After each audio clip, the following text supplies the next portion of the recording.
Well, good evening. Welcome to another episode of Moen After Dark here on the College Football Mafia Network. I am, of course, Moen in my suit, and this is Immaculate, my fellow elitist to my right or to my left, depending on which way you're looking at it. Elitist to the bone. Completely elite. Good to see everybody jumping in here tonight. I'm going to get some hellos out of the way, some business out of the way, and then we're going to jump right into questions. So, Buckshot Kid was, of course, number one. He was probably right there at the keyboard when I posted this. Good to Pretty much see Buckshot expected Kid. at this point. Yeah. Preseason champs Ohio is here. Timothy Green's here. Nathan Campbell's here. Sergeant Pickles. Bob Swanger. Jim F. Glenn Lumen, all the way from the Philippines. Good to see you, Glenn. Thanks for stopping by. I don't know what time it is there, but I'm sure if you're dragging like we are here at daylight savings time, you're not having any fun. Rock Chalk 94 is here. Don in Kansas is here. Joaquin Morales is here. Wow, look at all these members. We got all these members pouring in here. I love it. Donnie McNerney is here. Expedition Greg's here. Carrie's here. Jared Jones is here. Mr. Monkey Says is here. Sky is here. General is here. Jose is here. Conundrum's here. Minnesota Seminoles here. Ryan Willie's here. Boy, everybody's just coming in tonight. Okay. I'm gonna stop. I know. It's going. I'm gonna stop. Caleb Ramirez is here. Take care of some business first. If you want to become a member of the College Football Mafia family, select that little cash icon down at the bottom. Select become a member. That'll get you access to having your own personal badge in the chat that shows how long you've been a member of the Mafia.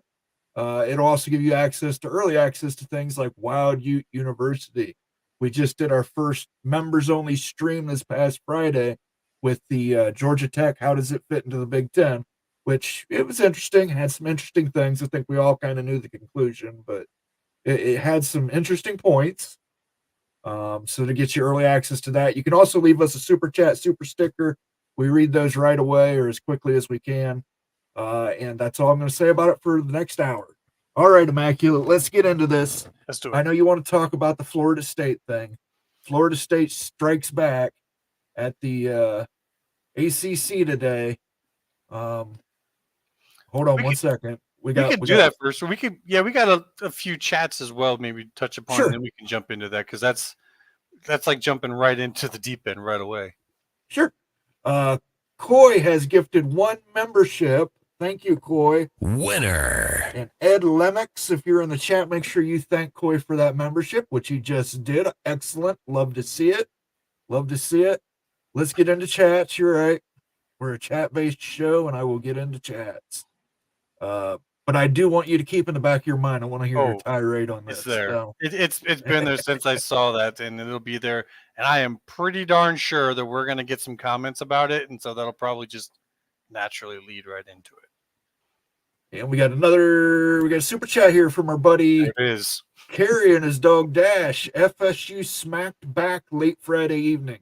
Yeah, I think I saw 1 or a million things about that on Twitter from Florida State fans. So, but Gary, thank you so much for the super chat, and I'm going to go ahead and hit you with the advanced. Let him cook. Let him cook now. Let him cook. I said, let him cook. There it is. Yeah, and no, I don't know where it's from. I just found it on YouTube. So, probably from a cooking competition. Preseason champions Ohio kicks it off. In our time, no one has the conception of what is great. It is up to me to show them. Napoleon Bonaparte. Okay.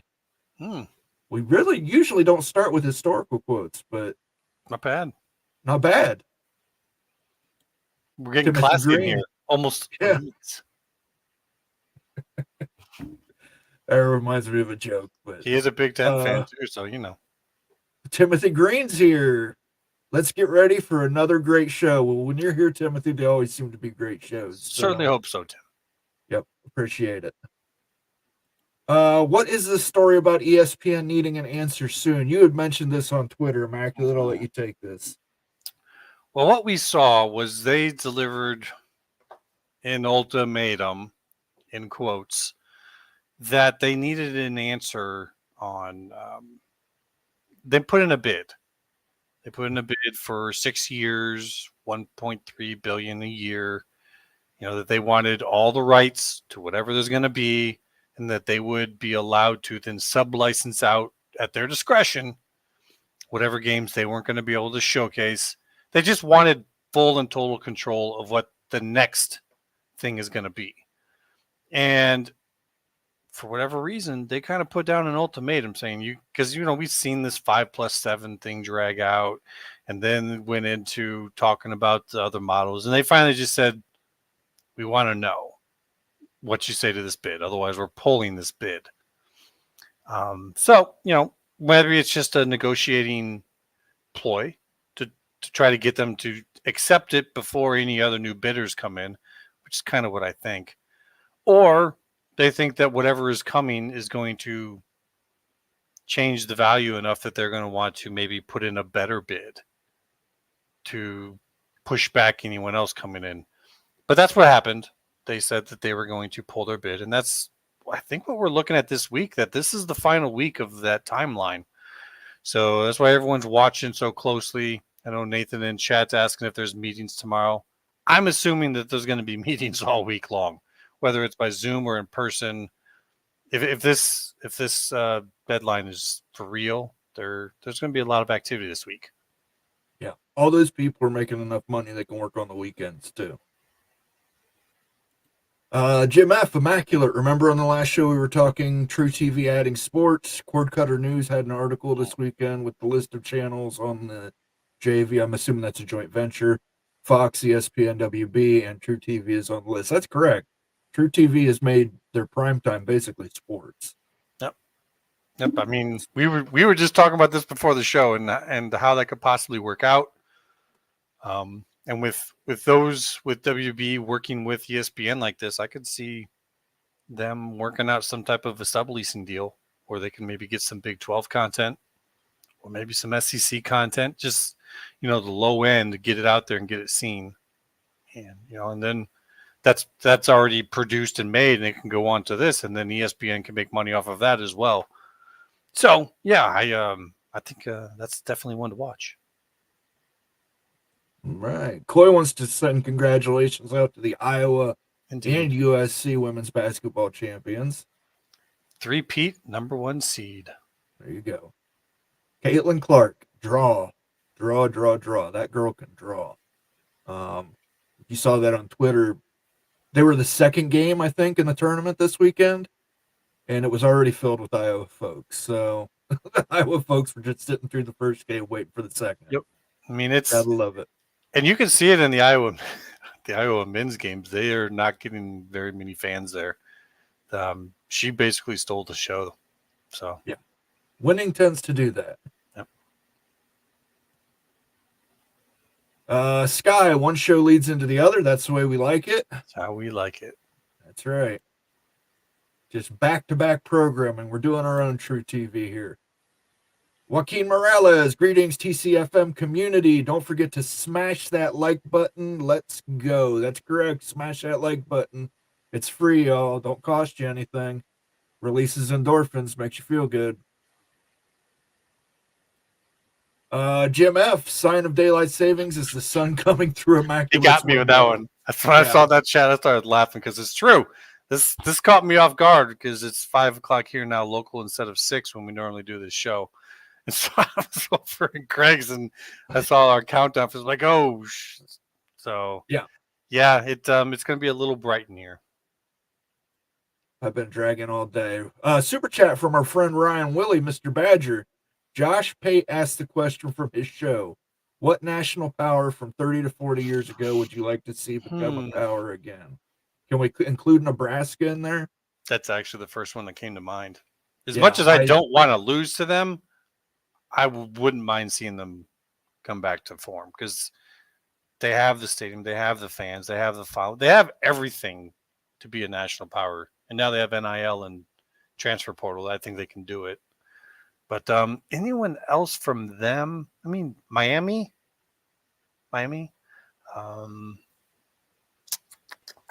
Notre Dame. Oh, that's painful, but true. Well, we're talking 30 to 40 years ago. I mean, Miami was in the championship game a little over 20 years ago. Nebraska was in a championship game 26, 27 years ago. Notre Dame hasn't been in a championship game since 1988, or hasn't won a national championship since 1988. I don't know. I mean, the obvious answer, Carrie has it in chat. This is the answer I'm going with. I'm sticking to it. I'm saying Georgia Tech. Oh, that was so cruel. You're right, So Carrie. cruel. It's the only answer. It's the only answer we can possibly come up with. Should have had it sooner. It's Georgia Tech. But after that, I'm going to say Nebraska. By the way, Crown Royal, the XO, the smoothest whiskey on earth. Yeah, this is the last of my smoothest Buffalo whiskey I've Trace drank. right here. That's the last of it. I have to get another one. It's got a cognac finish to it, which is really quite interesting. Thank you for the super chat, Ryan. Appreciate it. Oh, yeah. Some more questions here. Arizona is so smart to have gotten rid of daylight savings. Yes and no. We're smart for doing it, but it's also like you gotta understand, like it just feels like backwards world because everything we do is in relation with people around the country and even farther. And so like part of the time it's like we're operating on Pacific time, part of the time on Mountain time. So we're still doing it. Like it still affects me. It just feels different relatively. Like I don't have to change the clock, but I still have to deal with all the effects of it. So I'm just kind of hoping the rest of the country gets along with it here soon. Joaquin Morales is going to turn you into a Sun Devils fan. I mean, kind of there. It's probably if I was picking a Big 12 team to follow, which I am, it's the Sun Devils. I've been watching them, following Dilly, watching what he's doing there, telling folks, watch out this year coming up, and especially in 2 years, I think they're going to be a power in the conference. So you don't have to do a whole lot to get me there. We're just about there. Right. Rock Chalk 94 makes a bold prediction here. Georgia Tech and Miami to the Big. UNC and Clemson to the SEC. North Carolina State, Florida State, Louisville, and Virginia Tech to the Big 12. One of those things is not like the other. I mean, I am all about like just the mental exercise of realignment and just, people come up with different things, but bro, that FSU to Big 12 thing. That's a bold prediction. I mean, that's bold. If that happens, Rock Chalk, you're going to look like the smartest guy in the room. That is it. Yes, except for that he'd also have like 20 other predictions at the same time. He'd be wrong on. We're going to have Rock Chalk after dark. Jeez. So that's an interesting take on it. I mean, now you know what, FSU, we're good. We kind of like Atlanta. We're going to go over here at Georgia Tech. We're good. Yeah, I don't see that happening. Yeah, me neither. I think Florida State's going to end up in the Big Ten or the SEC. Sky wants to know, when can I buy tickets to the Florida State-Ohio State game? Just wait for them to get scalped and pay $800. Dude, those are going to be so expensive if that ever happens. Yeah. I'm saying if, but if that happens, that's going to be so expensive. Like, can you imagine like Ohio State fans? And even if it's at Florida State, I don't think you guys understand. Ohio State fans are going to be, for that game, they're coming. Yeah. They're coming. They'll go down to their winter homes down there for the weekend, and they'll come play that game. Yeah, they'll. I'm just telling you right now, at Ohio Stadium, if you don't get tickets, they'd be $800 scalped for a pair. You'd be paying $800, and that's not for good seats. That's for student seats that students flip into general admission and then resell. Yeah, because they need alcohol money. Because they need money. That's how it works. I guess Mr. Monkey said, Missouri sucks, Napoleon Bonaparte. It's true. He sold it. He did sell it. So he must not have thought very highly of it. Historically accurate, although maybe not like an exact quote, he probably was at least thinking it. Yeah, he sold it. He did. Nathan Campbell, do you guys think the Big 12 put their baseball and softball tournaments on True TV? We were actually talking about this before we went live. No, we might We hear about don't that know. later.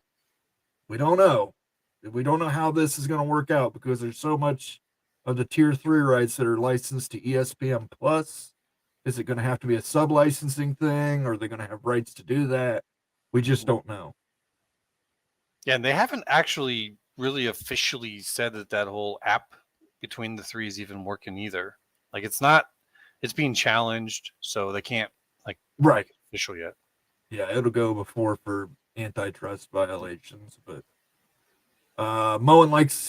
Big Lubbock likes my Texas Tech colors, completely unintentional, but I'm glad you enjoy them. I do like the background. This is a champagne room. Did I mention that Texas Tech won a national championship in men's indoor track and field over the weekend? You did not that I can recall, but congratulations to Texas Tech. Go Tech.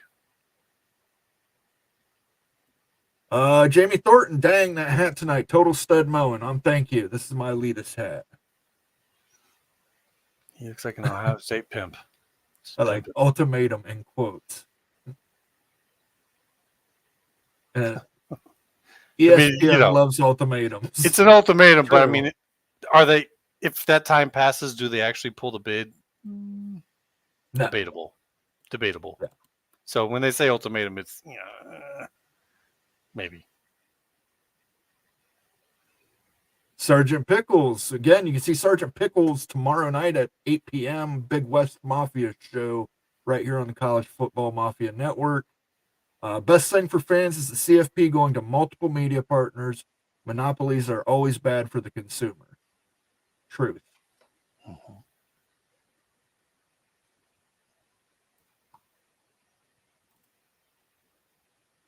This is it. Nobody finds it. This is from Jamie Thornton, Mrs. Razorback, Miss Razorback. This is it. Nobody finds it odd that Fox Big Ten has been quiet and ESPN giving a short deadline. Sankey already giving victim talk.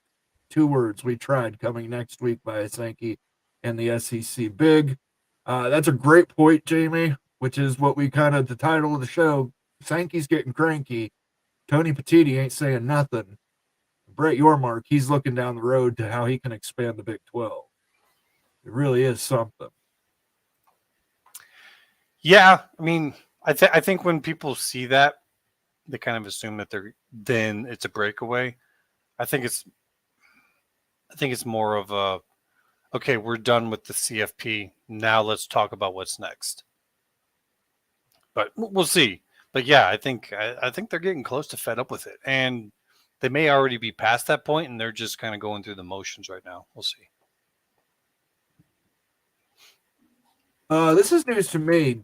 Disney is phasing out Hulu and ESPN Plus. I knew they were phasing out ESPN Plus at some point, or they were going to put it more on the app. But Hulu, as far as I knew, was still going to be in there. They're still major owners of that. Yeah, they're 2/3 owners, I believe. They're the major and owners. I believe Comcast owns the other third. Mm-hmm. So that would be something. Petitti certainly seems to be rather silent. Wonder what Fox, CBS, NBC are whispering in his ear. Yeah, I mean, that's the thing about when you don't hear anything. It doesn't mean they're not doing anything. It just means they're not feeling the need to put out any pressure publicly, at least from their own mouth. Sankey loves to do that. Petitti seems to be a little more about using other angles. Don Scruggs is here, SEC fan. Good to see you, Don. It's nippy in North Carolina tonight. Got me thinking about how new and exciting this year is going to be. Exciting for sure, especially if in North Carolina. Didn't realize that's where you're from. Interesting. You call yourself an SEC fan and you're from North Carolina. I'd love to hear from Don what he thinks viewership for UNC and North Carolina State would be after moving to the SEC, if that was to happen. We were also talking about, I think that viewership for a lot of those schools from the ACC, if they were to go into the SEC or even Big Ten, would significantly rise just based upon what channels they'd be on and what they'd be going up against. So I'm curious to see what Don has to say on that.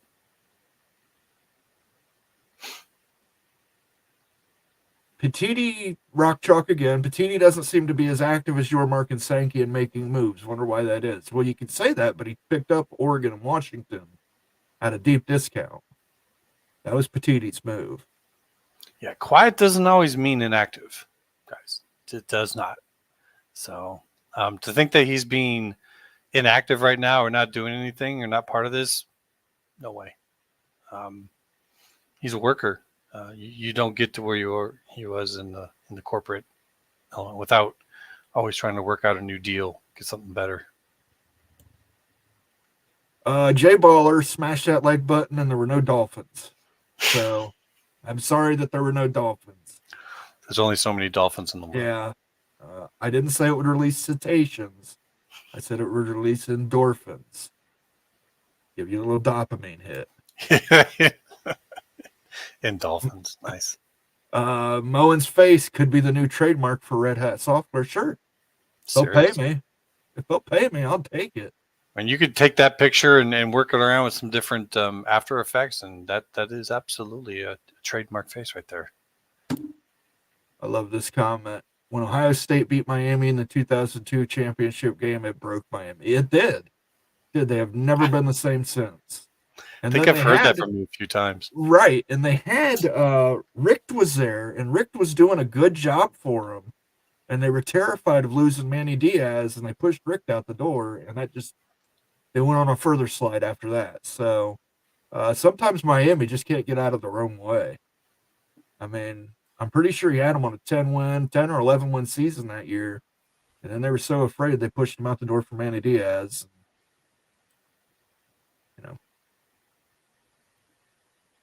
Notre Dame has at least been relevant of late. Yes, they've been relevant. Sure. They make it to bowl games. They've been up there. And they've been in the playoff hunt, and but sometimes maybe pushed a little strong for where they are. But that's what happens when you have the second most popular brand in college football, after Ohio State, of course. Jamie Thornton, I just got done with my radio show. Congratulations! I didn't know she had a radio show. Yes, she does. Making me drink already, Immaculate. Of course. What's she play on your radio show? You have to let us know that is where we can listen to it, Jamie. I got to hear it. Notre Dame lost to Colorado in the national championship game on a bogus block in the back on a return touchdown that was nowhere on camera. Okay. And Colorado won their national championship game on a 5th down. It doesn't change history, unfortunately. Ohio State lost to Georgia on what was clearly a targeting hit against Marvin Harrison Jr. Terry Kane wants to let us know Tall didn't beat Miami. Terry Porter did.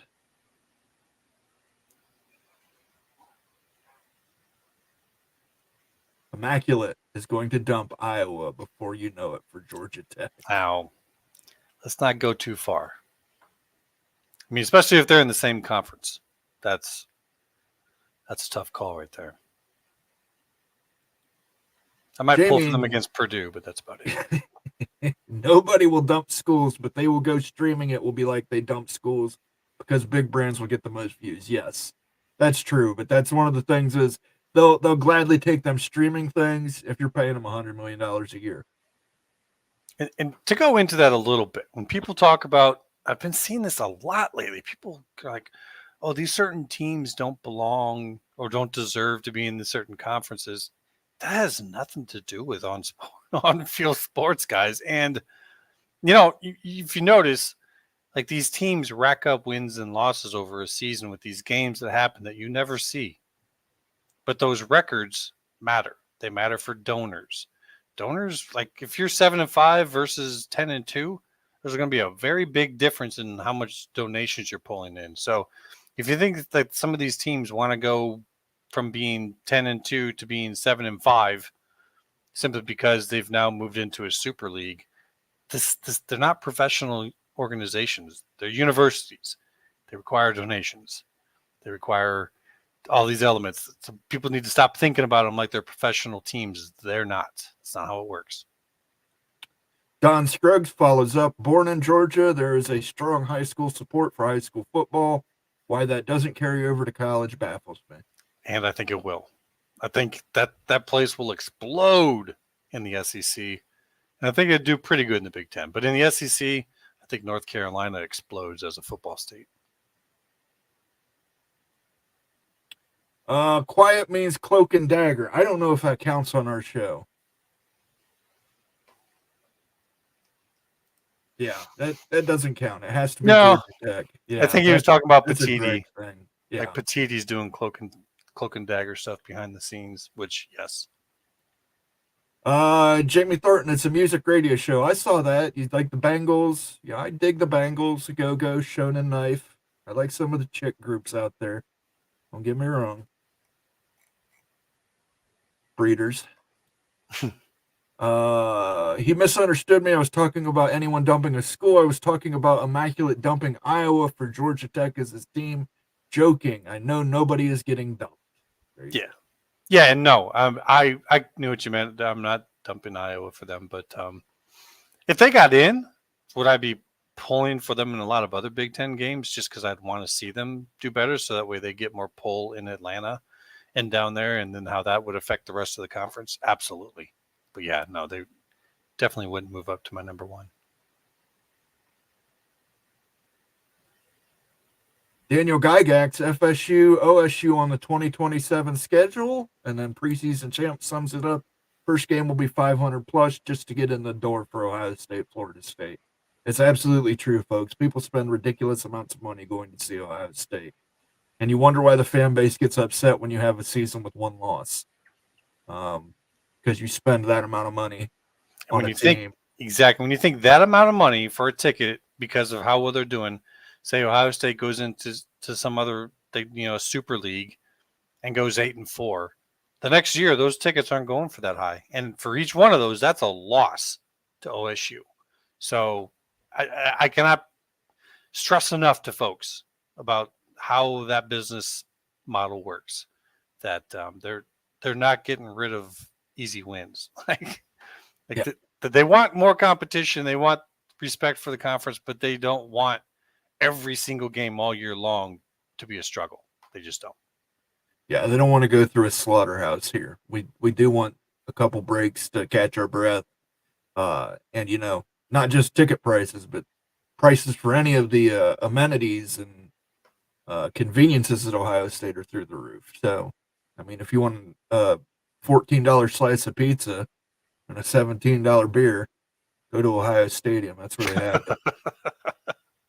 Yeah, they don't want people getting drunk there, but it happens anyways. Yeah.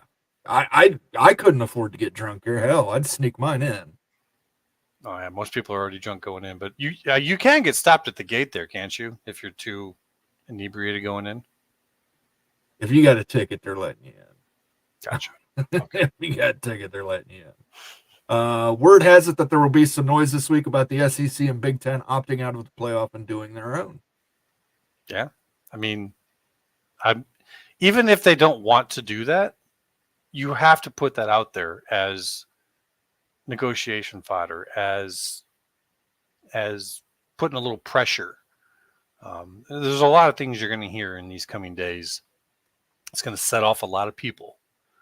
Just keep in mind, there's a deeper game going on, and when you see this stuff out in public, we are not necessarily the targets of it. It's people who have influence, who can immediately pick up a phone and call someone who's in that room and start to put pressure on them. Those are the targets for all this socializing. It's because they don't have time to reach out and talk to all these people. They need them to do all this all at once. So just remember, this could be a rough week for folks. Daniel Gygax, the tier 3 for the Big 12 is until 2031 with ESPN Disney. Yeah, they would have to. We were just talking about that, Dana. They'd have to subcontract, but it works for them. If you're going to get some lower tier games on TV, it starts to build up brands and notoriety for them, and that's even good for ESPN. So I think they could get that deal done. Carrie lets Jen know he always catches her show. That's right, the Renegade Report. We highly recommend it. If you're not watching the Renegade Report for your Florida State news, you're missing out. Yeah, for Florida State fans, they get quite a few big names, like both athletes and lawyers, and they bring a lot of people into that show. It's a good one. College Football Mafia is the Crown XO blend. I answered this in chat, but I'll just answer this for everybody else. It is 50 barrels of blended Canadian whiskey from 50's pre-selected barrels, aged in cognac casks, and it's $60 a bottle, but it's delicious. Wisconsin defeated Ohio State in hockey. Hey, I guess that makes sense considering we beat you consistently in football. I like this. How many technical schools are there in college football? And this is an interesting question. Georgia Tech. I mean, are we doing like Caltech? Cal Poly. Yeah, Cal Poly. Oh, God. There's Tennessee Tech, too, I think. Yeah, if we start going down all the ranks, you're going to have a lot. I was just trying to think like in the top end. And I know of Virginia Tech, Texas Tech, Georgia Tech. MIT, they don't have sports. I kind of consider Texas A&M because they are agricultural and mechanical. Same. But Ohio State started as Ohio A&M. There you go. Ohio State schools, Tech. Yeah, lots of schools started as A&Ms and then transferred into regular universities. So our web just got me. Louisiana Tech. That is an absolute yes. Louisiana that is one Tech. right there. God, you always get some. Any more? I think we got four that are actual technical. I mean, you could start to look at the A&Ms and some of the schools that don't have it in their names that might actually be, like Conundrum says Iowa State Tech. I mean, it was kind of close, but I don't want to set off any cyclones. I probably do that just enough by saying I'm a Hawkeye fan. Sergeant Pickles, you want real Big 12 dominance? Go look at the all-time NCAA skiing championship. Oof. You're not doing yourself any favors on getting Big 12 fans to your show there, Sergeant Pickles. Yeah, that's definitely a Western thing. Maybe a little bit up in the Northeast. Georgia Tech scored 66 runs in baseball this weekend. Isn't there a run rule at some point? Multiple games, I'm guessing. Oh, still. How many games did they play this weekend? That would make you start to wonder how many runs got scored on them. Because, I thought there isn't a 15-point rule. Jamie Thornton says, I promise you, Immaculate, if Georgia Tech gets in the big, I will meet you in Atlanta and buy a Georgia Tech shirt and go with you. Go, Jack. You know what? That's one of those. I have to take up on that. I'm going to Georgia Tech in the first year. There'll probably still be plenty of good seats that you could get at a reasonable price. I think after a couple of years, that's not going to be the case. But that first year in Atlanta, might have to try that out. And, by the way. Oh, Georgia Tech. Damn. I know she's I gotta get my little shot glass out. Pour a shot.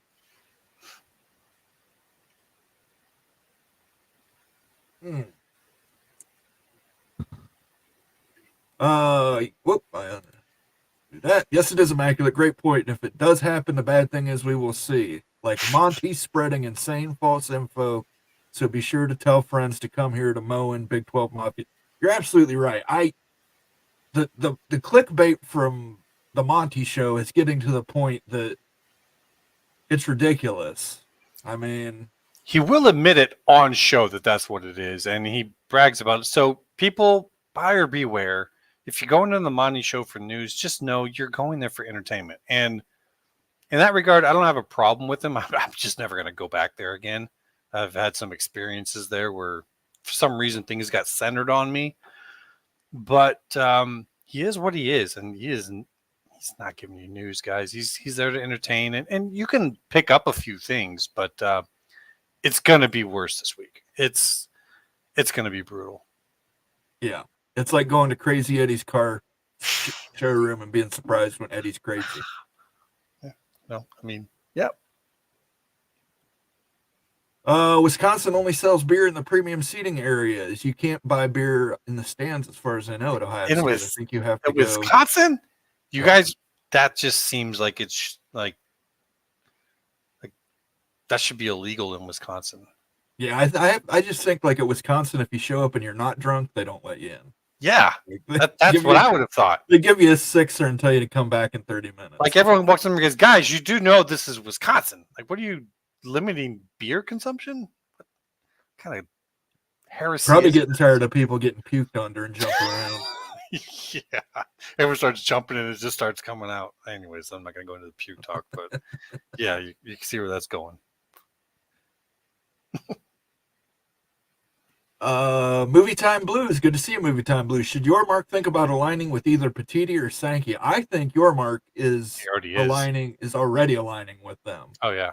The little provision that got put in there that a lot of people overlooked this week is that Yormark wants, if there's any college realignment, he wants to renegotiate, which is just his way of saying, when we all take apart the ACC, I want some of that share of the ACC. I don't want locked in on my Big 12 share.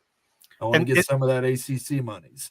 And I think that comment, the fact that actually made it out in the reporting and we didn't see much of anything else, I think that tells us how he is playing along, because otherwise he's playing along. But in that moment, that one moment was when he kind of did his strategic strike. Is, yes, I'm with you, but this is going to have to change, and then you can still have my support. And you might be surprised at how much they probably actually want Yormark support, because they're not going to have as much sway now with the G5 schools. They are, but they aren't. Having him along to help talk with them would help a long ways. So I think he's already there. I think they're already listening. People were like, he's not part of the advisory committee. Yeah, but he's probably right there watching. They probably got him on screen. I don't think he's out of the loop at all. Well, we've got 250 people watching right now and over 450 comments. I'm trying to get to them as quickly as I can, and they keep piling up. So if I skip some people's comments, don't feel bad. I'm skipping pretty much everybody's comments.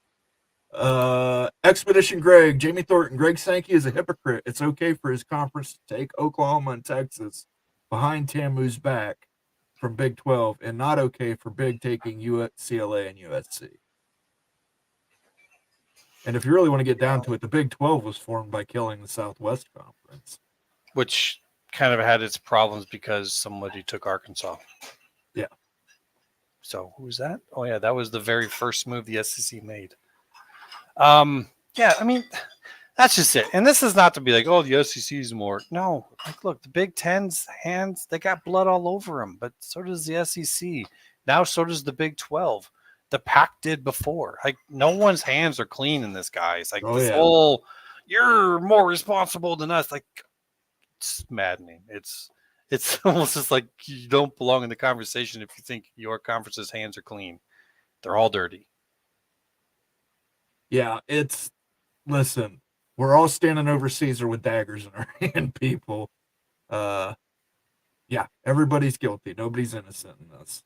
So there's no point in assigning who's more guilty, who stabbed him more times. I mean, just the lineup of Texas, Texas A&M, Oklahoma, and Missouri alone. I'm sorry, put that up against USC, UCLA, Oregon, Washington.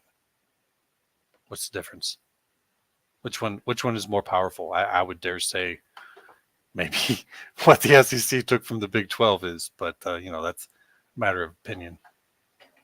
Ed Lemix brings up Florida's schedule. Florida has a slaughterhouse schedule this coming year. Well, you might be right, but we'll see if they pass on Billy Napier. I mean, I'm shocked they gave him another year. I'm shocked. I'm sorry if there's any Florida fans in chat, but they're getting smacked around this year.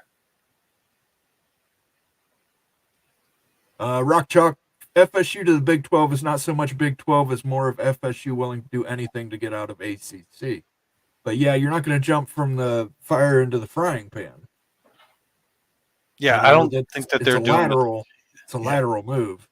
They're not doing what they're doing for the Big 12. Sorry, bro. Like I'm becoming a fan of the Big 12, and we're on a Big 12 show, but there's just a certain line. Like, dude, they're not doing this to jump to the Big 12. Like, the Big 12 is going to get some things after this is shaken free, but Florida State's going Big 10 or SEC. Sorry. Once the TV networks can offer a Super League deal, that offsets the lost revenue from home games. It's over. It does not offset. Plus, you got to think about, look, these guys get all of their coaches. They come up from the lower leagues, from just, other conferences, and guys work their way up. If you start making those less viable to the point where maybe they can't even exist, I don't think it's good for your own model. I think that we've watched the G5 be held up for this very reason.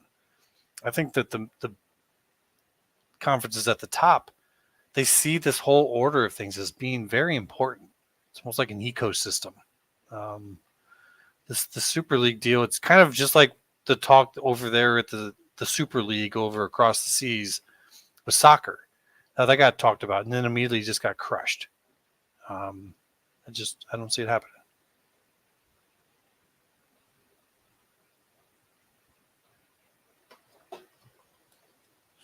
These. Wait, Immaculate went on Monty. How bad did he own him? I missed that. That's a long time ago.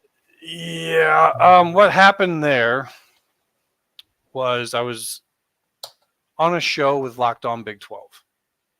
And that was when we were talking a lot of Washington State, Oregon State stuff.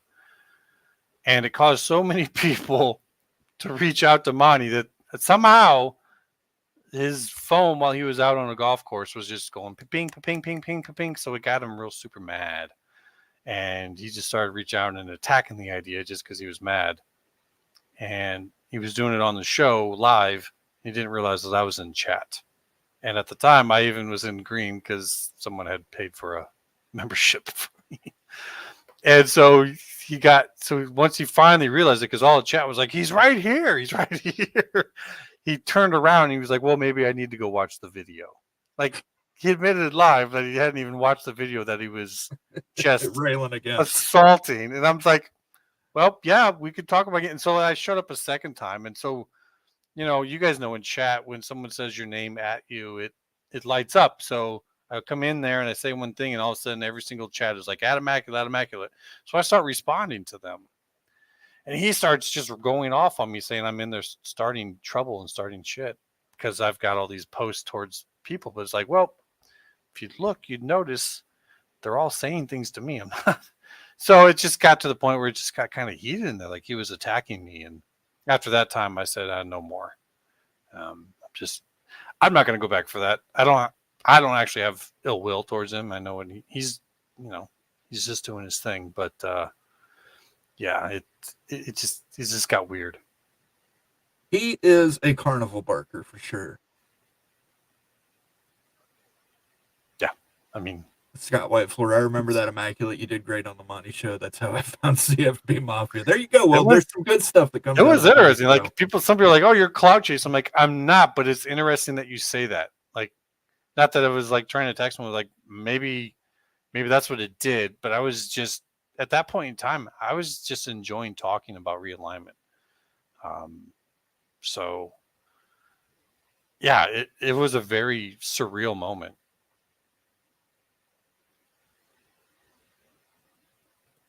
Congratulations, Immaculate, on the Iowa women's basketball. Monovision, what happened to the Ohio State ladies? They were still awesome, and we still love them. That's what happened to them. Ryan Willie with a super chat. He wants Kansas in the Big Ten. I also feel that way, but some Kansas fans don't agree. Which I respect the hell of. I think it's awesome that, in looking at this whole situation going on, that there are Kansas fans who are like diehard Big 12 fans. So we want to make this work. It actually makes me like Kansas even more. So if they were to end up being in the Big Ten, I think that them and Iowa would end up being friendly rivals. And I think that they would fit in very well. But at the same time, if they don't, I think that they could become a major power in the Big 12 with what they're doing. So either way, I think they're good. Thank you for the super chat, Ryan. We've got another super chat here from our friend Jen. Love you guys. Did Clemson get the go-ahead with that story by Dellinger? I think they weren't waiting on that story. I think they had that.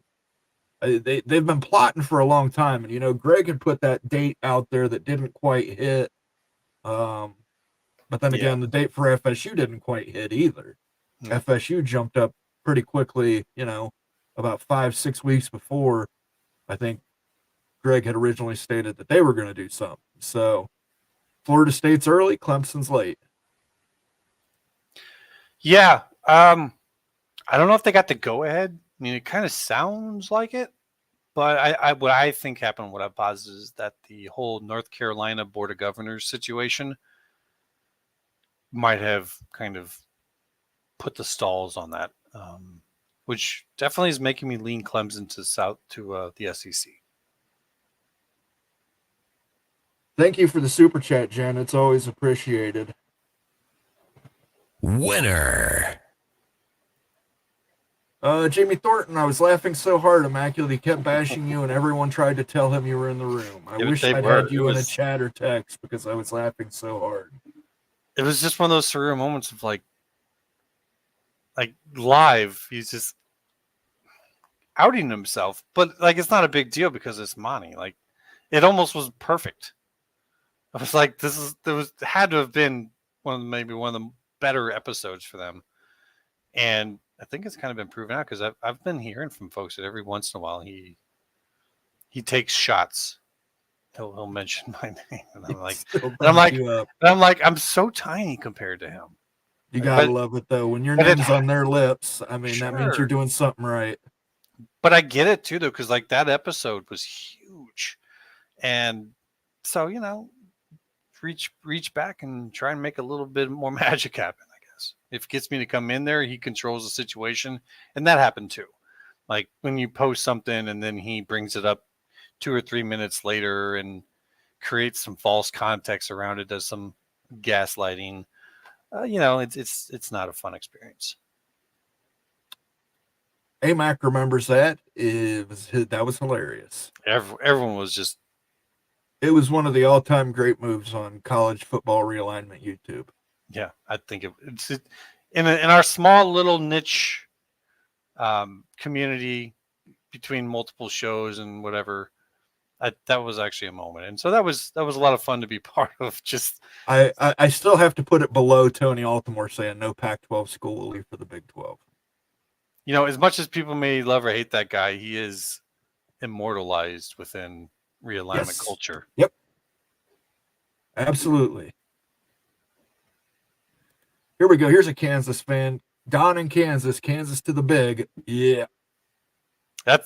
Kansas fans are not cool with that, so I gotta respect that. Much love to our Kansas fans, and there's a spirited debate going on in chat between SEC and Big Ten for Kansas. So that's what we're here for. I mean, people can talk to us or they can talk to each other in chat, and by all means, have at it. As long as you guys just remember, don't get too wild with it. Jen Knoll, Monty called me FSU Barbie. I see that's a compliment though. Kind of is. I get it. Like if you take that not as that, I also understand and respect that. But in Monty terms, I think he was complimenting you. He's just not. He's not very good at it. Most of this is great information from Jim F. Most of the A&Ms were formed under the Morrill Land Grant Act and later changed their names to state. I think there were quite a few. Ohio State, I know, was Ohio A&M at one point early on in its inception. I believe Oklahoma State was as well. Yeah, the land grants. Terry Kane has about 15 minutes more. I have to go watch the Miami Flow podcast, I should say. Gotta do what Nothing you but gotta do. love. Gotta do what you gotta do. Here. Appreciate you supporting your alma mater, or at least your favorite team. Iowa State University of Science and Technology. Look it up.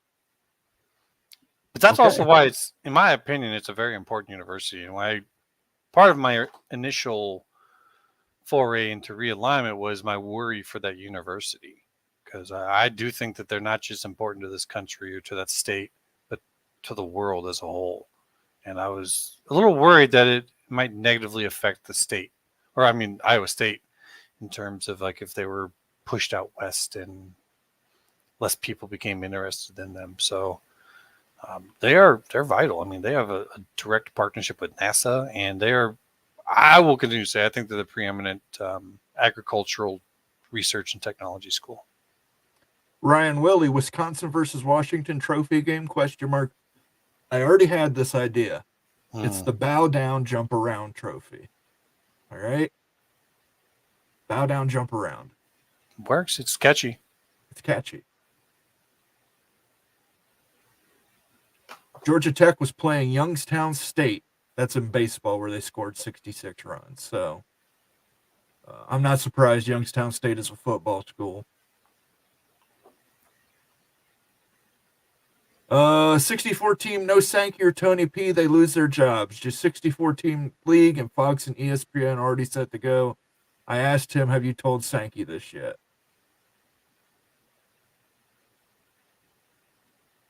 Now, this is interesting information that we have to keep in mind. Wisconsin has the lowest liquor tax and lowest price on alcohol anywhere. It's insane.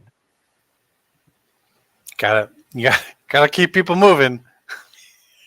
They need their alcohol. Yeah, that's some more of these in here. Laura Weiss is, lady, I wouldn't consider being called Barbie a compliment, but that's just me. Absolutely. Their own. But we're saying is that it's Monty, and he tried to make a compliment. I would never use that terminology to give a woman a compliment either. But we're just saying, when you consider the source, he may not have been actually trying to attack her. He's just lecherous, all right? He's lecherous. Yeah, he's not very good at giving compliments. So yeah, he's like Harvey Weinstein. He gives one that just comes off like, ugh. This terrible midlife tattoo sleeve. What kind of mug is that, Immaculate? This is an Adobe mug. I got this up in Sedona, Arizona, at an amazing breakfast location that the coffee and food was so good, I wanted a mug to take from there. So this was made up there. He wrapped it in tissue paper and had his wife put it in her purse. And that's how he got them. You can buy them there, and I did. But that's funny because I'm sure there's people who've done that before. I had a friend do that for a Pabst Blue Ribbon glass. And some say all of the teams who left the SWC and Big 12 were tired of Texas's crap. Yep, they don't have that excuse now.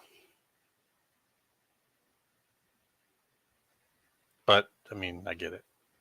Yeah. Jamie Thornton, the Big 12 is going to get some great schools. Louisville, North Carolina State, maybe if things fall right, Clemson and Miami, or even one of those with Virginia Tech would be amazing for the Big 12. You're leaving out Pitt. Pitt has to go. We need the backyard brawl as a permanent rivalry inside the Big 12. I mean, if I could pick the best 4-team lineup that I also thought was at least possible, I'd go Clemson, Louisville, North Carolina State, Virginia Tech. And yeah, I know the Pitt thing's all a big deal, but if I was West Virginia, I'd say, you know what? I think I'd rather build up a rivalry with Virginia Tech. That's what I'd want to do. Pitt, they don't seem to really support their stuff. Like West Virginia supports it, and there's that whole Pitt elitism versus West Virginia down home. Here's the problem, though. Shit doesn't rhyme with tech. So. I know. I mean, I get it. Go to heck tech. Doesn't work nearly as good as eat shit Pitt.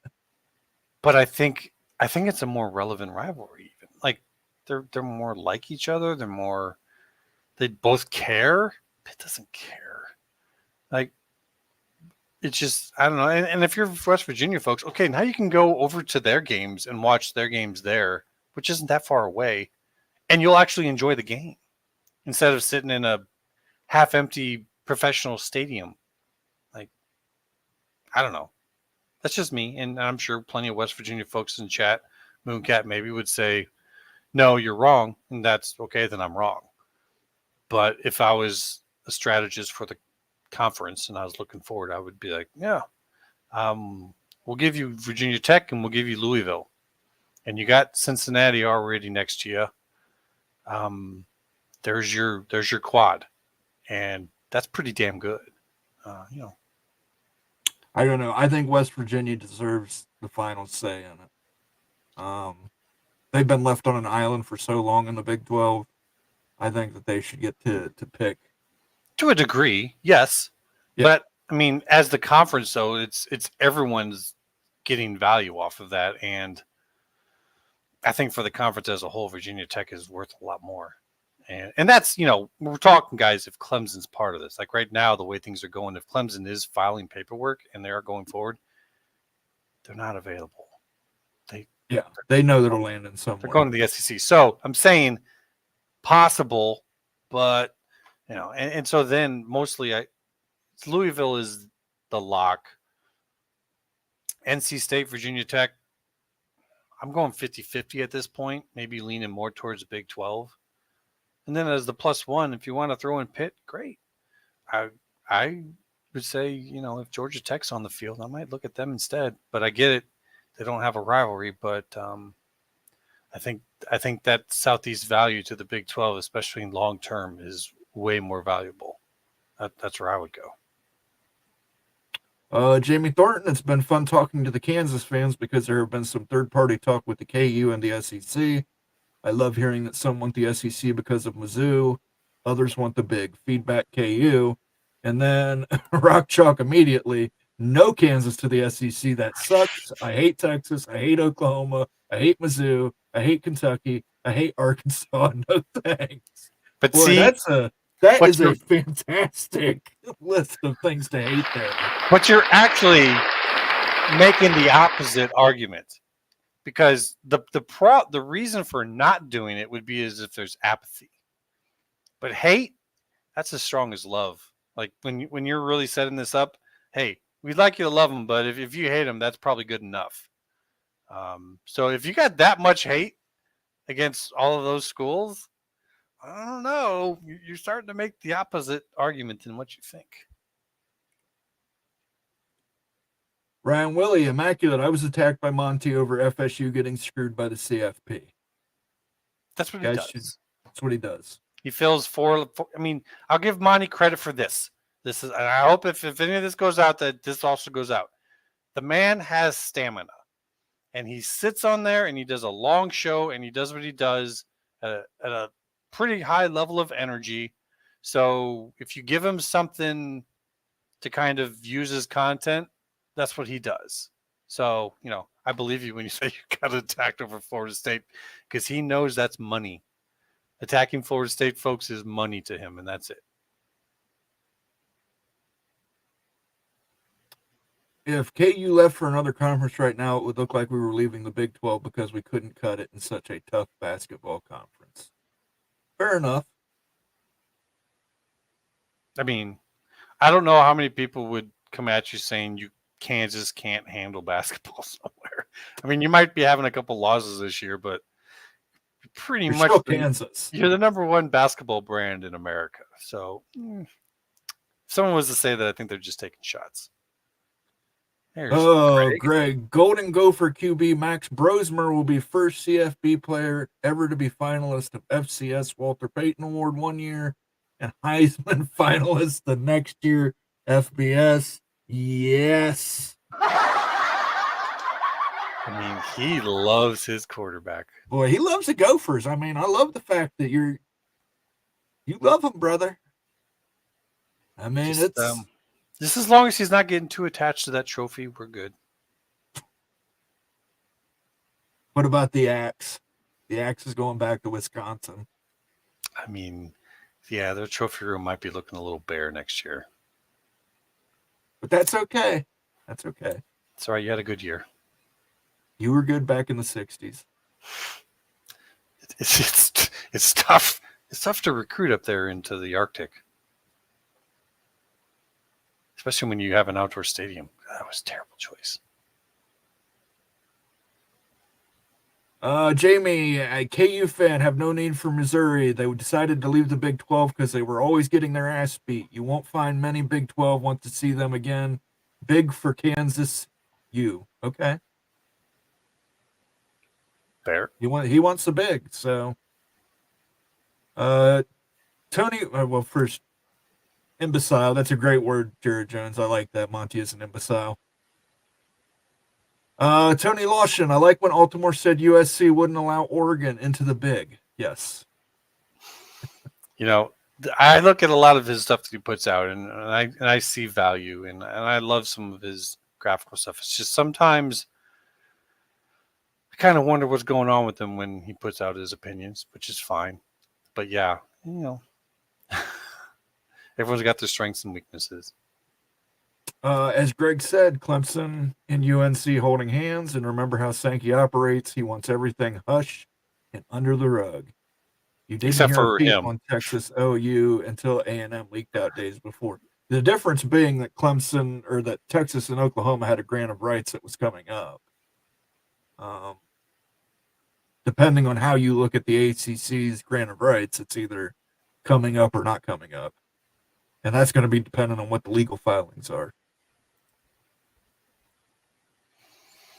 Yeah, I mean, that's what they like, but he did call out his NAD from, where was it, Mississippi State, I think. So he might be kind of losing a little hold on that. You know, I think everyone's feeling the stress. So stuff's going to come out. Tony Altimore and Monty deserve to be on the college football realignment full of shit Mount Rushmore with genetics 56. Winner. I got to tell you, I might tune into that show if they go on together. Like, there just might be so much, as long as they don't just let genetics talk. Like, genetics has to learn to talk with other people. Love or hate whatever they're saying, he needs to learn to talk with other people. But that right there, that show would probably get views. Love it or hate it. Oh, got another super chat here from Ryan Willie. I'm trying to get premium seating season tickets since I'll always have a designated driver. What's the FSU news? I predict another 13 or 14 winning streak over Minnesota. That'd be you guys want to be rivals? What's the FSU news? I think he's talking about the FSU mentioning, which we talked about briefly. Well, we can get into that. We can get into it. We're late enough in the show, and I can start some more comments while you talk about that. Thank you for the super chat, Ryan. I'm going to hold on a second. I got to give him a sounder. Let him cook. Let him cook now. Let him cook. I said let him cook. All right. Yeah, I don't know if you want to bring up the article. Do you have the article? I don't have it on me, but we can just basically bullet point it regarding the filing, the amended filing versus the original filing, and how that interacts with the bylaws of the ACC. Let me throw this here. You can take a look at this, use this if you want. If not, no big deal. I'll send it to you. So basically what happened, I don't know if some of you might remember, I was on Twitter talking about what I thought we would see coming from this court case and what FSU would do. And it turns out that's exactly what they did, because it, to me, seemed obvious. The ACC, the way it works is this. The ACC is not a natural entity. It doesn't exist by its own merit.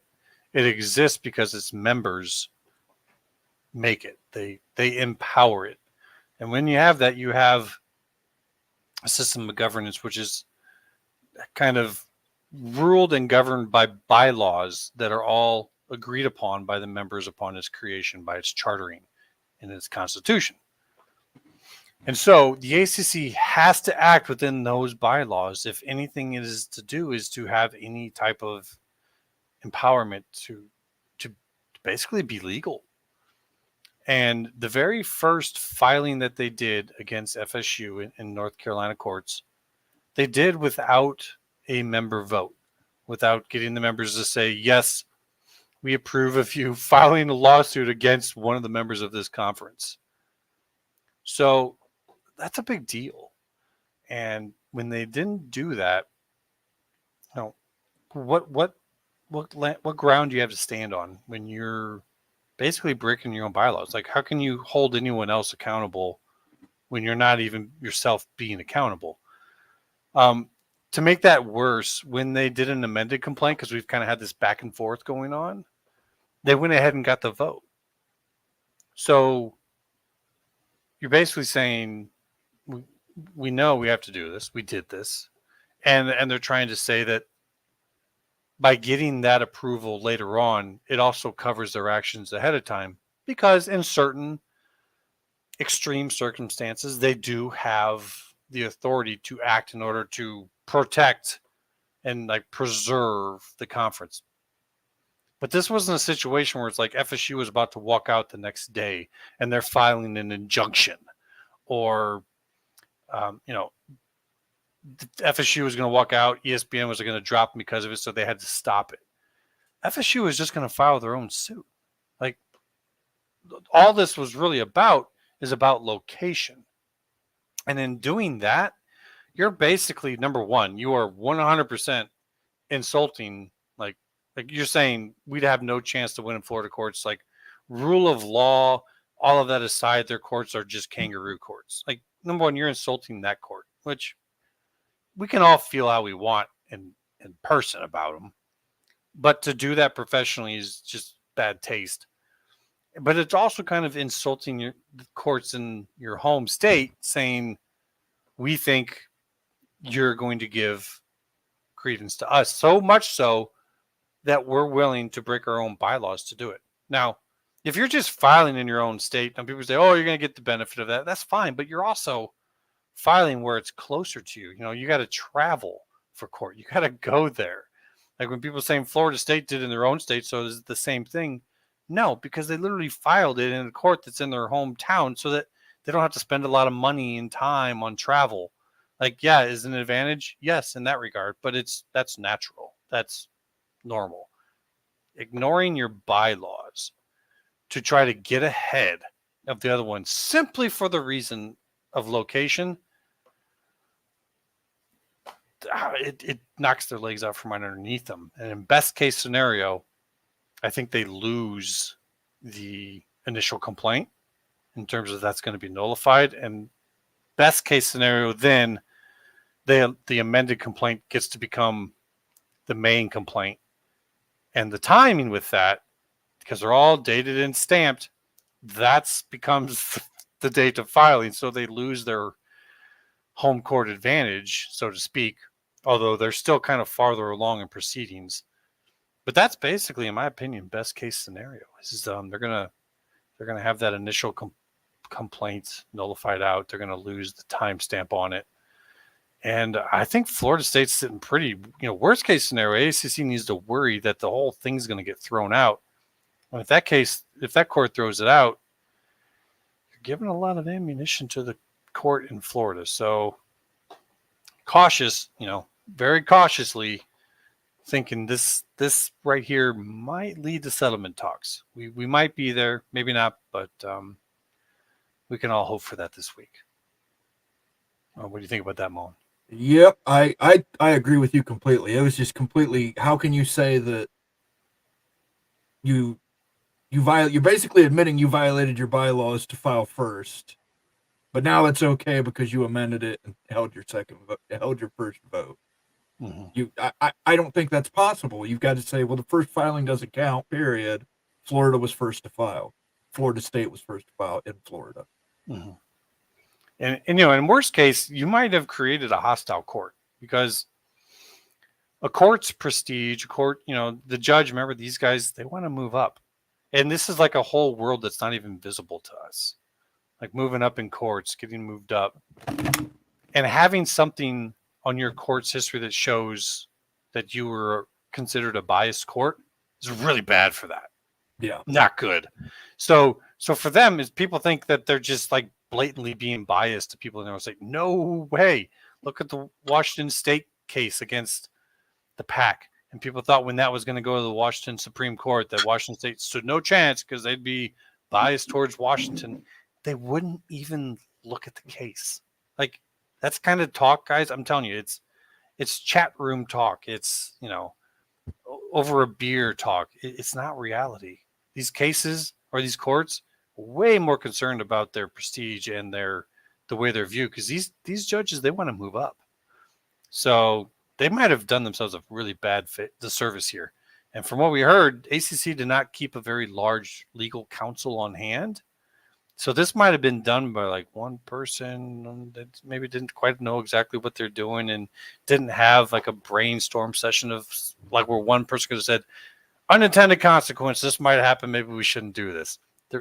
There was no check on them. So I'd say to folks, just watch on this. We might have some movement on this, but I definitely think that this was the one that really pushed it over the edge. And as much as I get tribalism, and I know people, they want Florida State to pay up. They want to have that stack of money to help, deal with what's about to come. And I kind of hope you get it too, to be honest. But this is really not a good look. So kind of curious to see what everyone thinks about it, but I think it's probably going to fall under the usual lines of people on one side think one way and people on the other side think the other. All right, we got another super chat from our boy Kerry and his dog Dash, and this is him saying it, not me. Let's be honest, the Big is a more prestigious conference compared to the SEC. If you like hang around with a bunch of rednecks, go to the SEC. Now, let's just make this very clear. Kerry said this. Moen didn't. I'm an elitist in a suit, but we're so going to take shit for that one. Yeah. I mean, you can say what you want, and we'll protect your right to say, especially on a super chat. But I know, after living in Louisiana, I mean, there's really good people down there, and there's some very smart people down there as well. So I don't really go into the generalities, but that's what makes sports great, is part of the whole our culture versus yours. So there's that. Right on. And I put a link to that article in the chat if anybody was to get into a further read on it. It's very, very wordy. Thank you for the super chat, Kerry. I will give you your sounder. Let him cook. But this is... Let him cook now. Let him cook. I said let him cook. That is very much Kerry cooking, not Moen cooking. So... Opie, besmirch the Badgers will be on my tombstone. Tony Washington, I believe it. And then Jamie Thornton, oh yes, nothing but rednecks in the SEC. Kerry. Yeah. I mean, I think she might have I think some people might have taken some offense to that. Yeah, and with good reason there, bro. Like, it's okay to take some shots, but not everyone in the South are rednecks. Yeah. ACC just looks foolish. They're so bent on making FSU look bad, but they end up making themselves look bad. True enough. Like I said, the locker room talk is that they had a very, very small in-house staff when this hit, and now they're much bigger. But unfortunately, now that you're bigger, you still got to try to defend the stuff of the past. So it's not a great spot. At this point in time, I think they're just fighting over what the settlement amount is going to be. Like, they're never really going to go into court. It's just if we have the position of strength, we can get more money out of them. So it is what it is. And once we get forward in the future and some of this is taken care of, we'll probably forget about a lot of this. But for now, yeah, they're definitely behind the ball. Raider Vision, is it correct that Stanford, Cal, and SMU do not have a vote until July 1st? I believe that's correct for Oregon, Washington, UCLA, and USC as well. That's when they join, they get a vote. Yes, yeah. It's when they've officially joined. They're obligated to join right now, but they haven't actually joined. Rock Chalk 94. Big and SEC aren't obligated to rescue FSU from the ACC, though. That's the thing. Even if joining the Big 12 is hokey, that still doesn't change that argument. Fair enough. I mean, Rock Chalk, like I said, if you're right, you're going to be the smartest guy in the room. And that's, hey, all we do around here is wildly speculate. So yeah, there's nothing wrong with saying what you're saying. Like, say what you want. Like, we don't have the answers either. I just disagree that this is about rescuing FSU. I think big fans, big donors, big supporters, big football folks, all the way almost up into academia and presidents would all be dying to have Florida State in. Like once you get into the academic side, maybe not as much, but I think that they understand the value of it still, and of getting down there into the South and where a lot of growth is happening, a lot of expansion, a lot of money moving in down there. Whereas like back in the day, like with the Rust Belt, where that was getting heavily industrialized, the most quickly industrializing area in this country right now is in the South. So look, on that business side of things, there's a lot more to them grabbing FSU than just football.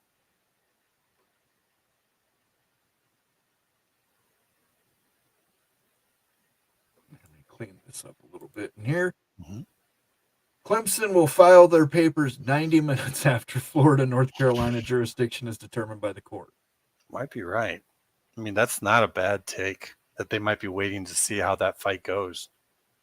And once again, though, touching upon that, I mean, jurisdiction matters. Of course it does. That's why people do it. But I think it's mostly about like having that locally so that way you can get there easily, quickly. You're not having to travel so much, higher costs for that. You're having to pay for your lawyers to go there. They charge for that, they charge by the hour. Billable hours. So you don't want your lawyers, if they're locally based, to be having to go to another court in another state all the time. You want that local cost. So, some of it's the jurisdiction fight, but some of it's just, the cost. So I agree. I think you're right to a degree, but I think that they're also looking at the whole Board of Governors situation in North Carolina pretty strongly. Right on. We've got 300 people watching right now. If everybody would do us a favor and hit like on whatever platform you're on, Twitter, Twitch, YouTube, throw a like up on there. We'd appreciate it. It's free, doesn't cost you anything. There will be no dolphins involved. There will be no porpoises. There will be no orcas, but it'll make you feel good about yourself. So go ahead and hit that like for us. As far as business goes, if you want to support us with a super chat or becoming a member, you can click the little dollar icon and do it that way. And I will shut up about it for the rest of the show. And just one thing to that real quick, for any of you following, especially on Twitter X, when you're watching there, we do highly suggest, we're glad that you're watching us there and getting to know us there. But if you get a chance, we would suggest that you hop on over to YouTube sometime and check us out there, because then you can be part of the community chat that's going on there. You might not see that and you might not realize that's going on, but there's a lot of interactivity between people in that as well. And it's a fun opportunity to get involved. So that would be my one suggestion, is not even about like money or anything like that, but just come on over to YouTube and check it out and see if you like it. Yeah, we've got an awesome community here. Everybody gets along. Great community. We take some shots at each other, but at the end of the day, we're all brothers and sisters, Yeah, when things get too out of hand, we do step in, but we really haven't had the need to. Fortunately. Knock on wood. Right on. Go Black wants to know, where in Louisiana did you live and for how long? The heart of Cajun country in Lafayette. That was about 8 months of my life. That was a very interesting place to be, and of all the cold places I've been in my life, that is probably the most painful cold that I've ever experienced. You try 40 degrees at 100% humidity, and it is not fun. It's like walking outside in a frozen soup. Like, it's like someone just threw a frozen wet blanket on you. So lots of respect to the people that live there. 30-minute flash thunderstorms that turn your roads into rivers, and it's different living there, but folks there generally are very good. I enjoyed the people there, enjoyed the food, enjoyed the South. Although I don't think that Louisiana is the South. Louisiana is Louisiana, and I think Go Black might agree with that. We'll see what he says. Yeah, I used to have to go to Dalton, Georgia for work all the time, and I hated it. It's so hot and sticky. Mm-hmm. The mosquitoes are about the size of hummingbirds down there.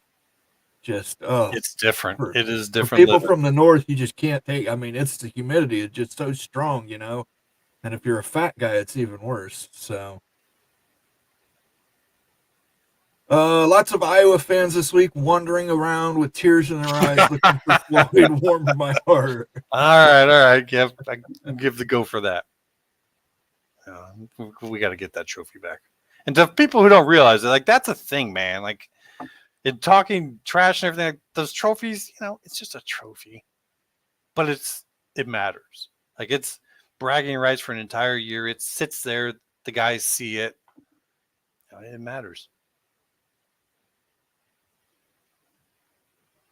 And then we've got Opie here. The humidity just makes it ungodly with the wind. But bet you had great food, dude. Seriously, even the basic stuff they do better. Like you could just go to places like maybe I might have had my best burger ever down there. It's silly. They just love to cook down there. Like I'm from Iowa, and man, some of the best food I've ever had in my life is in Iowa. We just don't throw a whole lot of seasoning into it because you don't have to. But down there, man, they really care about it. Like there's just some things that you get in Louisiana that once you've had it there, you don't eat it anywhere else. Like French toast bananas Foster. I'll never get it anywhere else. I mean, Louisiana is a special place, but I think I would prefer to visit than go back and live. There you go. Meanwhile, I would prefer not to go back to Dalton, Georgia and visit. It's too damn hot. You got to pick the right time of the year. Yeah, definitely. Mooncat, good to see you, Mooncat. The painful cold was for me being in Kiev, Ukraine, in the beginning of January. Never made past 0 degrees for a week. I mean, yeah, once you're getting below 0, it's a different thing. I was just meaning like comparatively, like 30 degrees in Iowa, I would have taken over 40 degrees in Louisiana in a heartbeat. But yeah, once you 0 over there in Kiev, I think it's actually kind of moist over there too. You're getting a lot of the Black Sea moisture, so humidity makes it painful. Laura Weiss with a great point. We take shots and we take shots. We take shots. Oh.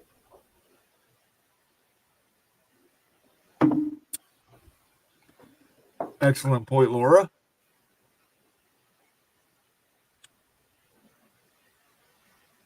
Too hot ruins the meal.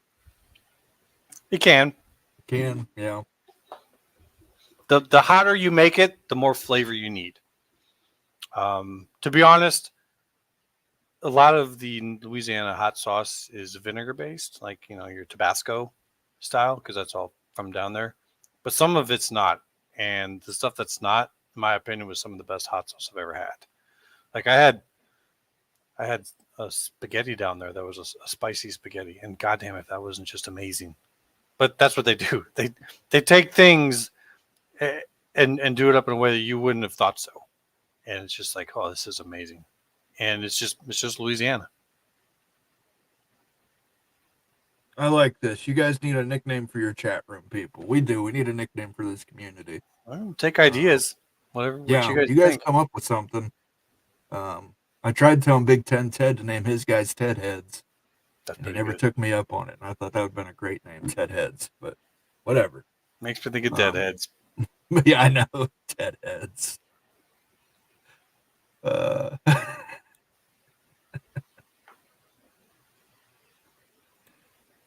Cleveland Rocks. Good to see you, Cleveland Rocks. Do either one of you see in the future Amazon or Apple trying to take out ESPN and Fox to own college sports?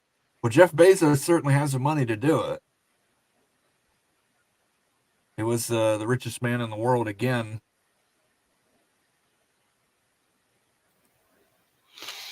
Yeah, I think they want to, and I think that's why you're seeing ESPN and Fox starting to work together. I think that they're feeling the pressure from the outside. They've controlled this realm for a long time. So, they battled against each other. But in doing so, they've also come to know one another and know that neither one of them is going to knock the other out. But anyone else coming into the space is a threat to both of them. And so that's this is the fight I think we're starting to see. We're starting to see seep into this is it's the old money versus the new money situation all over again. Plays out over many different industries and countries and times and ages. The old power versus the new power. Right. RFR Mac, are we going to really see what the college plan is by the end of this week? As much as I want to say yes to that, no, but will some parts of it become more clear? Possibly. I don't even think they know what the full plan is at this point in time. I mean, it's kind of like building a foundation, building a pyramid. You know, they're building level after level, and you know, I think they got an idea in mind, and I've tried to touch upon that. But how it's actually going to go, that's a lot more difficult to put a finger on. Right. We're not going to know anything, I don't think, until August. I think because there's so much going on with Florida State. Clemson is now, loading their clip apparently to go after the ACC. That's probably going to embolden some other people to go after the ACC. You've still got the college football playoff situation to figure out. Oh, and by the way, what happens when these players start unionizing? Honestly, that's the stuff we're talking about. Yeah. Go ahead more on that you want, but I think that's the short-term fight. Like, I think that's what they're all really worried about is the NCAA stuff, the legal stuff, the House versus NCAA, the employment, things like CFP. When we see them talking and fighting over there, I think that's more influenced by these other things than by us on the outside or actually what they want. Right now, they're just worried about having enough money in the future for everything that's coming at them. And that might be hard to imagine for folks because we're talking about such huge numbers. But employment, I mean, the last thing these guys want to do is start cutting sports, but they're looking at realistically maybe having to do that. So it's complicated. It's complicated. I like that. It's complicated. That's the best way to put it, I guess.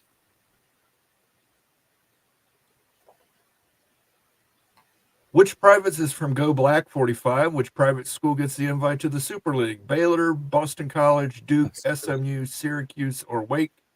And he wants to let you know, he or she wants to let you know, yes, LA is its own special place. We have to be. We are surrounded by Arkansas, Mississippi, and Texas. Yeah, like number one to that. It is. Like you go there. Look, there's certain things you come when you look around. When I walked down the street and I saw like just something called Zydeco music. You won't hear about that. Maybe Houston, maybe some of the surrounding areas, but in Louisiana, it's huge. Like it's its own culture. Like there's Zydeco stars, and only really people in Louisiana know of them.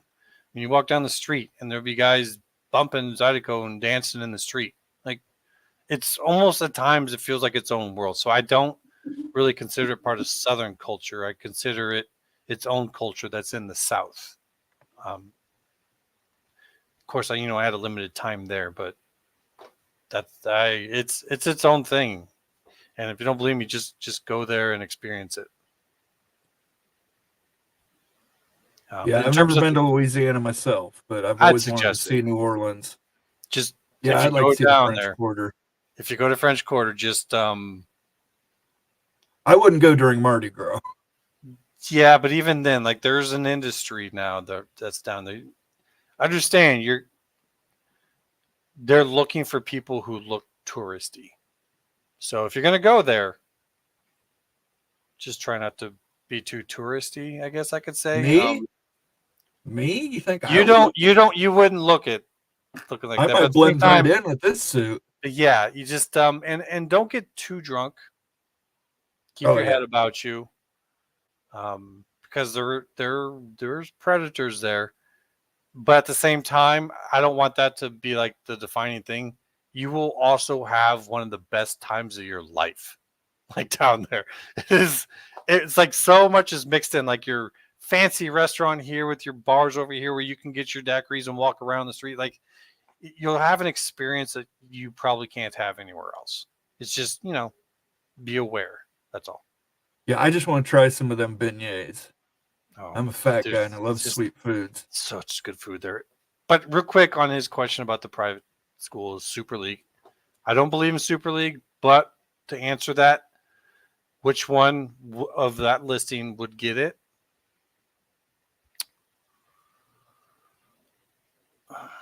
I don't know if you could even pick one, to be honest. I would almost maybe go with SMU just because their willingness to buy themselves in. Maybe Baylor because they have such a good overall athletic department. But yeah, maybe none. I don't know. What do you think? Well, are we going to include Stanford in that list? Well, I'm just saying of the list that he put. He has Okay. Baylor, BC, Duke, SMU, Syracuse, or Wake. Syracuse. I mean, Stanford's the obvious choice, but Syracuse would be my choice. yeah. A New York market. Oh, I don't know. I think I'd still take Baylor over them, but I get it. But at the same time, Population center, upstate New York. You get into New York City even more. I think you double down on New York. and That's why you have the Jets and the Giants. in Conundrum saying in chat that Syracuse isn't private. I disagree with you. I do believe they are private. Yeah, I think Syracuse is private. They're a private university. I think he's thinking of like Georgia Tech's not private. Pitt is actually not private. About 10 to 11% of their funding comes from the state. Yep. According to two sources, Syracuse University is private. Yeah. And one of those sources is Syracuse.edu. So, Yeah, because there's a very large New York university system as well, with places all over. If it wasn't if it was not a private university, it would be like New York University Syracuse. Like there's New York University Binghamton, and there's other ones too. It would be part of the name. Although I think Buffalo is part of that, if I'm not mistaken. But they were given special grants, not naming. Anyways, doesn't matter. Yeah, no, they are private though. they are private. We've got about 15 to 20 minutes left here. So if you guys want to get your questions in so we can answer them, your comments in so we can comment on them, pour an extra shot for yourself so you can drink it. Sort of like I'm doing. I poured a triple. I probably shouldn't have, but I did. Arningrad said, you'll see SUNY. It's the State University of New York. It'll be part of the naming them. There's some people who are still disagreeing on it. I'm pretty sure Syracuse is private. If you got something that shows otherwise, by all means, sure, we'll have a look. And of course, according to Google, it's private. Yeah, everything I've seen though, they're private. They are part of my AAC private thing. And yeah, as Conundrum said, Buffalo. I do actually believe Buffalo is part of the SUNY system, but either they didn't want them to actually put that moniker on, or they gave them like special clearance to not do it. But yeah, that's like a specific instance. Sergeant Pickles, if college realignment has one upside, it is an excuse to travel to lots of places. I wouldn't go otherwise. I agree. That's a great point. It's true. And you can catch Sergeant Pickles tomorrow at 8 p.m. on Big West Mafia, right here on the College Football Mafia Network. Rock Chalk 94. At least you can't argue that I'm not a Big 12 fan. I'm pretty damn loyal to my conference. Well, we'll agree to that. You can be loyal to your conference. Tony Lawson, I spent 2 weeks in Louisiana going to school when I was in the Army. The food was great, but very spicy. They told me this is as bland as you will find it. It's true. First night there, I went to a Chili's, like a chain restaurant, right? Shit was so spicy.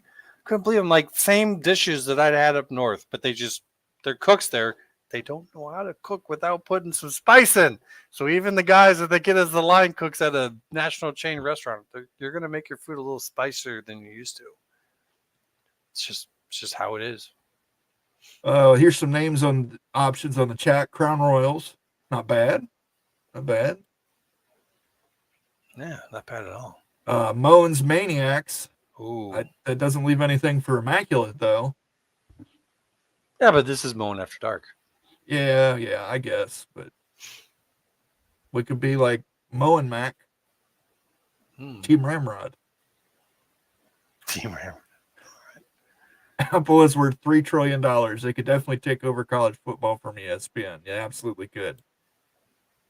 Tony Lawson wants everybody to know PJ will dominate Iowa like Minnesota done traditionally.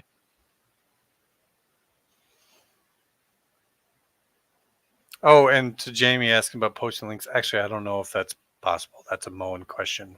I was just saying, like, one way, either if it meant like sending us a DM on Twitter or something. I don't know. Yeah, just shoot us a DM on Twitter. Nightbot doesn't like people putting links in chat because of sex bots. Unfortunately, they hit YouTube pretty hard with their porno links. So Nightbot slams them. Caleb Ramirez, this is an interesting thought experiment. If Texas and Oklahoma went to the Big Ten instead of SEC, would USC and UCLA still come to the Big Ten, or would the Pac-12 survive then?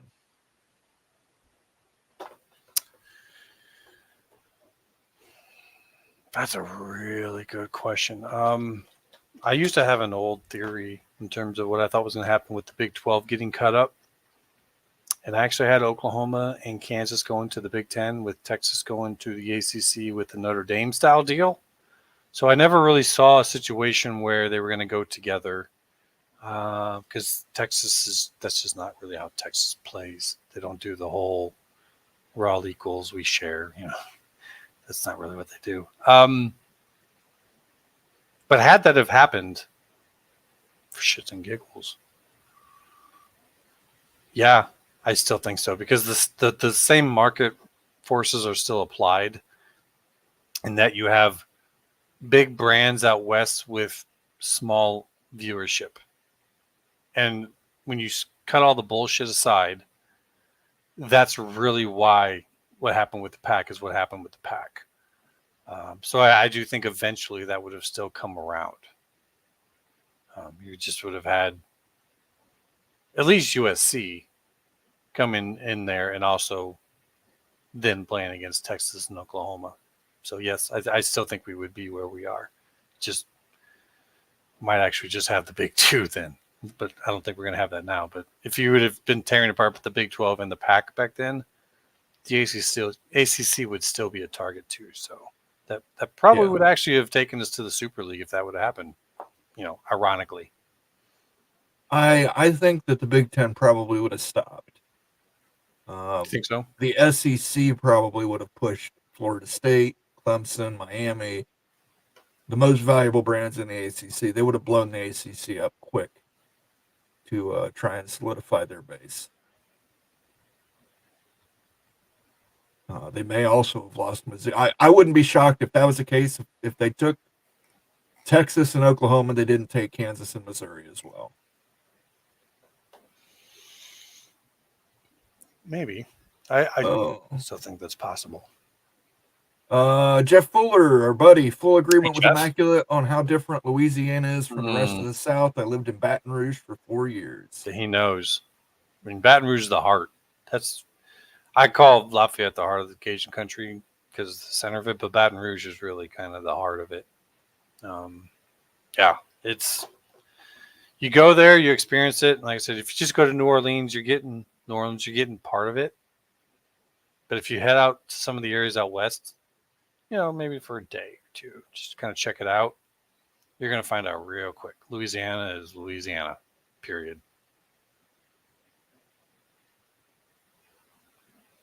I'm just going to start some questions here. I'm guessing, Jeff, maybe you might have worked at LSU, since I know you kind of work with Alabama. I don't know if he answers if he worked with LSU at that time, or if maybe he was doing something else. Surgeon Pickles with a great point. A different way to look at the academic part other than AAU is the Carnegie rating system. All of the big schools are Carnegie R1. Mm-hmm. Yeah, some of that actually matters more. Arnon Gad says, if the big could have gotten all four, they would have taken all four. I agree. I just don't know that USC and UCLA would have jumped in. with Texas and Oklahoma in the Big Ten. I think they may have tried to absorb what was remaining of the Big 12 and get a better media deal for the Pac.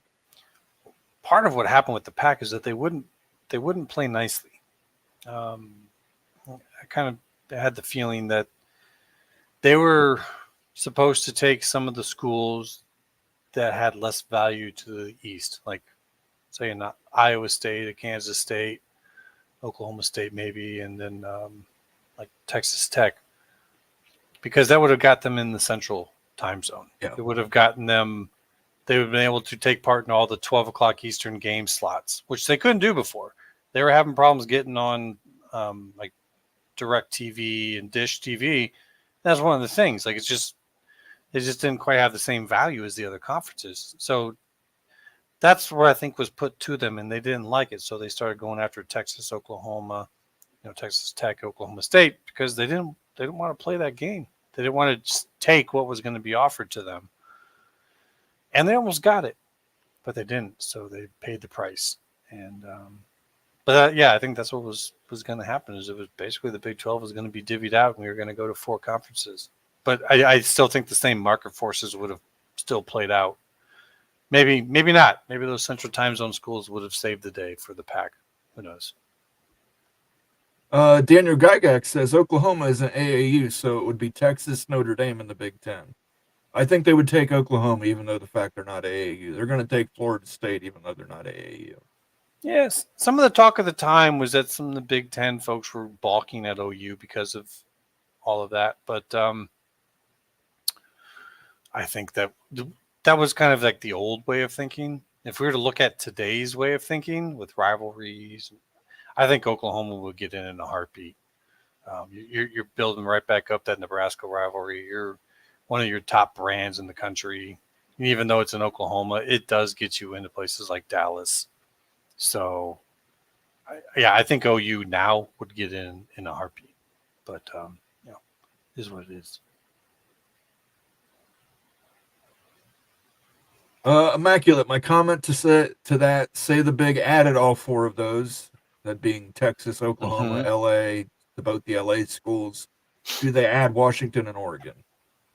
I think once you add a little bit in the West, you have to add enough that it can be its own standing within the conference. I still stand on it that they're going to want to do divisions again at some point in time. The only reason why they aren't right now is because it requires the NCAA to pass rules, which they're not doing any favors for anyone right now. So they've got this, what I think is temporary, the scheduling model that they have now, which allows them to kind of, no matter what's coming in or going out or whatever, they can modulate it year to year, which is great temporarily. But eventually they're going to want to do divisions again. And so you need to have enough out west for that. So, yes, I do think that Washington and Oregon would have been part of that plan at some point in time. And as Petitti alluded to, they were always – it wasn't a surprise that they joined. It's just a matter of when they joined, which was a surprise. I think that they were always part of the plan. Laura Weiss, the 4 corner schools will be shocked when they see the crowds at Big 12 football stadiums. Yep, 100%. They're in a different world now. This isn't Pac football. But, Colorado won't be too shocked. They sold out this year with being Dion. Utah's always had good attendance at their games, especially recently with the winning. BYU. But away games. Away games. Well, that's true. I think all 4 of those schools, Arizona and Arizona State. Arizona State's probably maybe the weakest in terms of filling up when they're not having a good season. But you look at like a Cal or a Stanford or even a USC or UCLA, the California schools are the worst at filling up their stadiums. Everyone else, Colorado in the past, but that's changed. That was pretty much it. It was just kind of the California schools. So not having to do with that, it's going to be much different. Ryan Willie, Immaculate, Iowa will have 1 less trophy in its trophy case. Minnesota will have an empty axe trophy case for a long time. Yeah, we'll see about that one. I think that you're still 1 year away from having something in Wisconsin that that's really up there. I think you guys still are going to have to work on that defense. Got a pretty good offense. Don't quite have all the pieces he needs for it, but building the defense is not quick. There's no quick answer for that, and it was pretty rough. So I think give yourself another year or two, and maybe you can come for that trophy. Yeah, you know what? I think Wisconsin's going to surprise some people. I think Iowa's going to surprise some people. They're so used to having no there offense. You go. There you go. We'll see. They're 133rd ranked, and now they actually have an offensive coordinator that runs the RPO. I don't think people have any idea what's coming. I don't have a clue. There's going to be no footage. Thank you for the super chat, Ryan. Much appreciated, Absolutely. sir. Terry Kane, South Florida food is like Louisiana, lots of spice, just not on fish. Really? I will say one thing about Miami food. If you ever get offered a Cuban coffee, unless you want to shit your pants, do not drink it. Do I dare ask what it is? It's like coffee like this, and you think, oh, this is nothing. I say it's Cuban coffee, and you drink it, and you shit your pants. It is so caffeinated. It is like literally an entire coffee bean plant squeezed into one little cup. And you taste it, and you go, oh, that's kind of strong, but not too bad. And then you shit your pants. Yeah, that's why some people drink coffee. Yeah. Then Syracuse is out. This is Big Lubbock, and Syracuse is out as a Big 12 option. No more private schools, please, except for Notre Dame, Duke, and Miami. Duke, maybe. I have Syracuse as part of my future ACC and what they're trying to build there. I think they're right up there in that area with the schools that they would want to entice for that. And I don't see them going anywhere. Of course, I could be wrong, but I want to get a shirt made for Immaculate. This has asked me about my future ACC. People are like, are those S's or C's? Yes. Rock Chalk, I don't know. BYU has been pretty good to the Big 12 for being a private school. Huge national following, good football, and surprise basketball ad. Yeah, BYU is one of those few national brands, partially because of the LDS faith, but it's known. They've got a national championship. And they beat Kansas this year in basketball. They might they're the type of school that's just going to want to do everything. Like, whatever you do that you're known for in that conference, BYU is probably going to want to do it well. So they'll spend and do whatever they can to do so. All right, let's get some more of these. Jose lets us know, speaking on behalf of USC, we were replying to the big regardless. I tend to agree. Dan Miter says, no wonder the need to season the hell out of everything in Louisiana. They eat them big rat things. I think he's talking about capybara. Mm-hmm. I did not eat that while I was there. Never had it. I've had alligator and didn't particularly care for it. They eat some things down there that if you're coming in, you might question. We eat things here in Ohio that you might question. Yeah. So. If you really want to have the experience down there of just like, okay, this place is different. And then they do this in other places, but they do it so much more in Louisiana. Is go to a crawfish boil. Don't just get crawfish in a restaurant. Go to an actual boil. And it will be an experience that you will never forget for the rest of your life. We'll just say the sounds that you will hear will stick with you. See, I like crawfish. I do. But I don't like lobster. It's just one of those things. I mean, they just throw hundreds of them alive into boiling water, and I'll let you figure out the rest. Corn cobs and yeah. I've seen it before. Here in Ohio they'll eat groundhogs, which are our form of big rats. If you're hungry, they're actually quite good if you stew them. It all comes down to whatever a meat is that you eat, it all comes down to what they ate. Yeah, that's general you get a rule. nice fat groundhog in the summertime. If you get them out of the cornfields, if you get them out of the fields, and that's where they were eating, it's probably going to be good. If Yeah. you get a duck that's been hanging out in the pond eating all the crap, and you're like, oh, I love duck. No, you might not, because that thing was eating the worst of the worst. Yeah, a little gamey. Cleveland Rocks, another great show. Thank you, Cleveland Rocks. Appreciate that, sir. Oh, yeah. Sergeant Pickles with a super chat. Can I get a yes/no chat poll if people are interested in an alternate reality of realignment series where I predict what could have happened? Well, that's my series, and I predict that if Notre Dame had just joined the Big Ten in the 1990s, we wouldn't have had all this. But I will put your poll up there since you gave us a super chat. There are so many what ifs in realignment, man. Like you could do shows upon shows upon shows of going back and doing like what would have happened in history if this had happened, like, and it just changes everything from there on out. Mm-hmm. There's a guy on YouTube. I promote his channel all the time. Dalukes, Dalukes. His name's Lukes of the Plain. I think I've talked to you about him with his. He does conference history. He also does some what if. He had a video the other day. What if Wichita State didn't drop football? Which was interesting. I don't know that I agree with it, but it was interesting. I mean, thank you for the super chat, Cleveland Rocks and Sergeant Pickles. Rock Chalk, I like BYU, TCU, and Baylor, but you have to limit your private school makeup and have to be selective.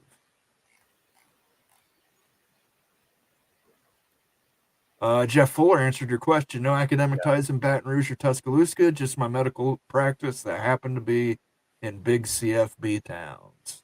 Okay. Well, that's a pretty good experience to have then, because in my opinion, college towns are some of the best places to be. Opie D-Don, when Ferentz said that he had his OC and he thinks the way I do, that told me that it's run, and protect the ball. Not many passes I see. Punting is winning. Well, RPO is run pass option. It doesn't necessarily mean you're going to be passing more. It just means the runs blend into what you do for passing. So it's not that I think that they're going to become like this pass-heavy offense. It's just going to be coming at people in a much different way than what they've seen at Iowa in the past.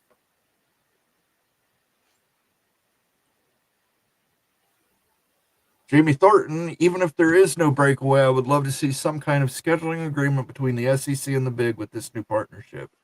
It would be a blast to play Iowa, Minnesota, and others. Yeah, you want all the... Iowa's not going to be so easy, but Minnesota. Here's to that. Yeah, but one of the hardest things about playing Minnesota is you got to go up to play in Minnesota. Like, let me reiterate. Like, yeah, during the early parts of the season, that's when you want to play them. It's fine because it's an outdoor stadium. But if there is... Now, maybe you have the field for Northwestern is also bad, but that thing's outside, outdoors, up in Minnesota, and that shit gets frigid. And they like it like that. And they'll fill their crowd for that. And they will beat you in that weather. So if you're going to play Minnesota, play them earlier in the season. Yeah, definitely. Kerry, that was fun, guys. Speaker too much time on the bill at drinking. No hard feelings, SEC. I don't think anybody took it personal, Kerry. I don't think you have to worry about it. And that's coming from a redneck myself. So we got rednecks here in Ohio and West Virginia. I live in Appalachia, and I love it here. Wouldn't trade it for the world. Thank you for the super chat, brother. I'll give you one more time, the final one. Let him cook. Let him cook now. Let him cook. I said let him cook. All right, let's start trying to fly through some of these here before we wrap up. Pack really had been slowly fading for a good bit. Bad ratings, lack of fan support, lack of focus on sports, lack of investment. It wasn't sustainable. Cheers. Yeah, just so folks know, we're not starring any more chats. If you absolutely have something else you want to get in, it's sorry. Yeah, it's got to be a super chat, guys. We've got over 1,100 chat comments tonight. It has been ridiculous. I cannot thank you. This community is awesome. We don't know what we're naming your fans yet. Somebody said Moen Maniacs. Somebody said Crown Royal. Somebody said Mafiosos. I'm just going to say awesome. The Immaculates. The Immaculates.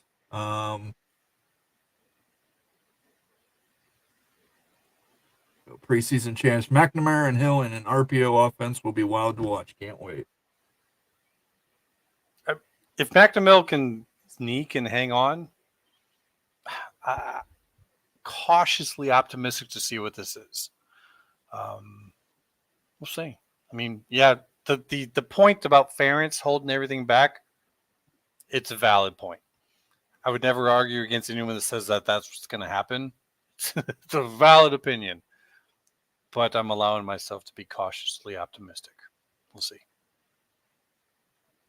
Right. Edward Wayner, how many teams after FSU leaves would have to leave before the ACC would contact the Big 12 to see if they could merge? Oh, I mean,